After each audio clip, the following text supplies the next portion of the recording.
এবার প্রবাসীরাও খেতে পারবেন দেশের তাজা ইলিশ।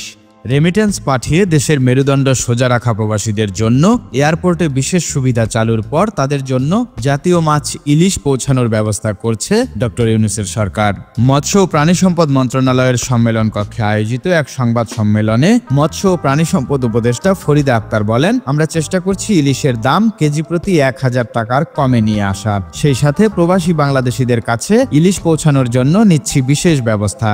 27 নভেম্বর বুধবার মৎস্য ও প্রাণী সম্পদ মন্ত্রণালয়ের সম্মেলন কক্ষে মন্ত্রণালয়ে উপদেষ্টা হিসেবে 100 দিন উপলক্ষে আয়োজিত সংবাদ সম্মেলনে তিনি কথা বলেন। উপদেষ্টা ফরিদা আক্তার বলেন, এবছর ইলিশ মাছের আহরণ গত বছরের তুলনায় কম ছিল। তার একটি অন্যতম কারণ ছিল ঠিক সময়ে বৃষ্টি না হওয়া। তাছাড়া ভারত থেকে অবৈধভাবে ট্রলার ফিশিং এর মাধ্যমে ইলিশ আহরণ করা হয় বলে অভিযোগ আছে। তবে এবছর আমাদের নৌবাহিনী, কোস্টগার্ড এবং নৌ পুলিশের বিষয়ে সতর্ক অভিযান চালিয়েছে এবং বেশ কিছু ভারতীয় ট্রলার এবং জেলে আটক করতে পেরেছে। এছাড়া প্রবাসী বাংলাদেশিদের ইলিশ প্রাপ্তি নিশ্চিত করতে মধ্যপ্রাচ্যের দেশগুলোতে ইলিশ রপ্তানির উদ্যোগ নেওয়া হচ্ছে বলেও জানিয়েছেন তিনি। এ সময় তিনি স্পষ্ট জানিয়ে দেন, এরপর থেকে আর ভারতকে ইলিশ দেওয়া হবে না। প্রসঙ্গত, গেল মৌসুমে ভারতকে ইলিশ না দেওয়ার কথা বললেও দুর্গাপূজার সময় ভারতের আবদারের প্রেক্ষিতে ইলিশ পাঠানো হয়। এরপর ব্যাপক সমালোচনার মুখে পড়ে অন্তর্বর্তী সরকারের এই উপদেষ্টা। ফরিদা আক্তার বলেন, আমাদের জনগণও এটি খেতে চায়, আমরা ক্ষমা চাচ্ছি, কিন্তু আমরা ভারতে কোনো ইলিশ পাঠাতে পারবো না, এটি দামি মাছ। আমরা দেখেছি আমাদের দেশের মানুষই ইলিশ খেতে পারেন না, কারণ সব ভারতে পাঠানো হয়, যেগুলো থাকে সেগুলো অনেক দামে খেতে হয়।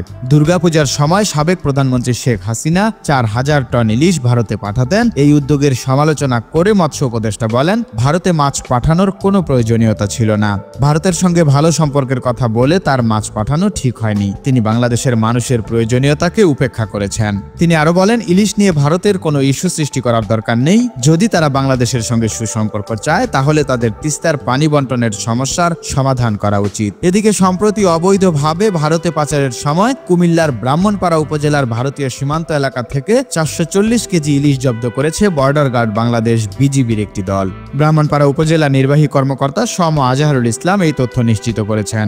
এছাড়া সুলতানপুর ব্যাটালিয়ন 60 বিজিবি থেকেও সংবাদ বিজ্ঞপ্তিতে এই তথ্য নিশ্চিত করা হয়েছে। ইউএনও সম আজহারুল ইসলাম বলেন, রাত 12:30টার দিকে ভারত বাংলাদেশ সীমান্তের ব্রাহ্মণপাড়া উপজেলার শশীদল এলাকার মনোরা নামক স্থান থেকে ইলিশগুলো জব্দ করা হয়। পরে বিজিবির নিয়ম অনুযায়ী সেগুলো নিলামে বিক্রি করা হয়েছে বলে জেনেছি। বিজিবির দেওয়া সংবাদ বিজ্ঞপ্তিতে বলা হয়, গোপন সংবাদের ভিত্তিতে সীমান্তে চোরাচালান বিরোধী অভিযান চালায় বিজিবির সুলতানপুর ব্যাটালিয়নের অধীন শশীদল বিওপির একটি টহল দল। এ সময় বিজিবির উপস্থিতি টের পেয়ে চোরা কারবারিরা 17টি বাক্সে থাকা 440 কেজি ইলিশ ফেলে চলে যায়। পরে সেগুলো আটক করে বিজিবি, যার আনুমানিক মূল্য 9,68,000 টাকা। ব্রাহ্মণপাড়া উপজেলার শশীদল এলাকার সীমান্ত পিলার থেকে 500 গজ ভেতরে বাংলাদেশের ভেতর মনোরা নামক স্থান থেকে ইলিশগুলো জব্দ করা হয়। বিজিবি সূত্র জানায়, আটকের পর নিয়ম অনুযায়ী ইলিশগুলো নিলামের মাধ্যমে বিক্রি করা হয়েছে। সেসব অর্থ সরকারি কোষাগারে জমা দেওয়া হয়েছে।